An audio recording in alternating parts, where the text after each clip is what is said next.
I'm preparing the walls you see here for painting, and that includes removing some things that we don't want in place anymore, including this towel rack. Now, whenever you take stuff off of a wall, you're going to leave holes behind. And if you don't patch those holes properly, the paint is not going to cover it up. So let me show you exactly how to fix your wall so that when the new paint does go on, you've got a flawless finish. The first step is to remove any anchors or picture hooks or anything that's left behind on the wall.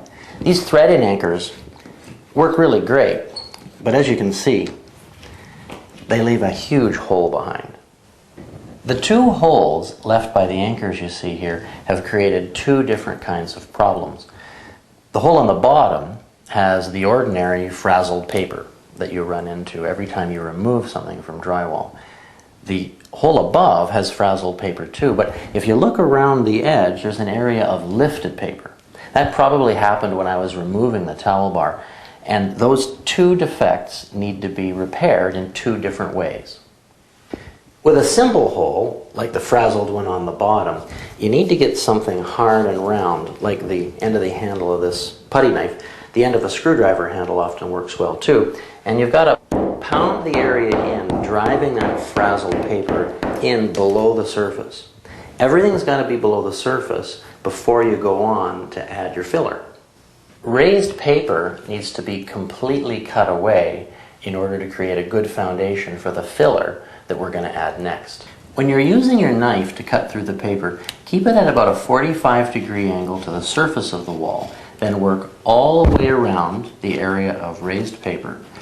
When you've done that, take the tip of your knife, put it underneath the circle of paper, and lift it off. You'll be left with a nice, smooth-edged crater in your wall that you can now fill. With the surface prepared, and any ordinary frazzle holes pounded in, and any raised paper cut off, I like to take a putty knife and just scrape the area to remove any last few flakes of loose paint before I inject some filler into the holes and smooth it down. Here I'm using Elmer's nail hole filler to fill the hole from the bottom up so I get complete coverage of the cavity. And then I want to apply enough filler so that it's proud of the surface of the wall, then I'll smoothen it off later and let it dry. The next and final step involves sanding the patched area so that it's perfectly flat and it blends seamlessly with the surrounding wall. For this sort of work, I like to use an abrasive sanding sponge. It's like sandpaper, but it has a little bit of give to it and it works just that much better. Start by sanding the whole area equally using the roughest side of the abrasive pad.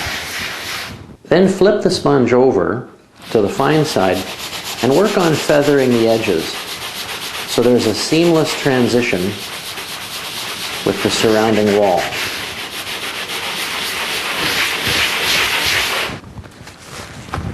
So there you have it. The patch is flat and smooth and ready for a great coat of paint.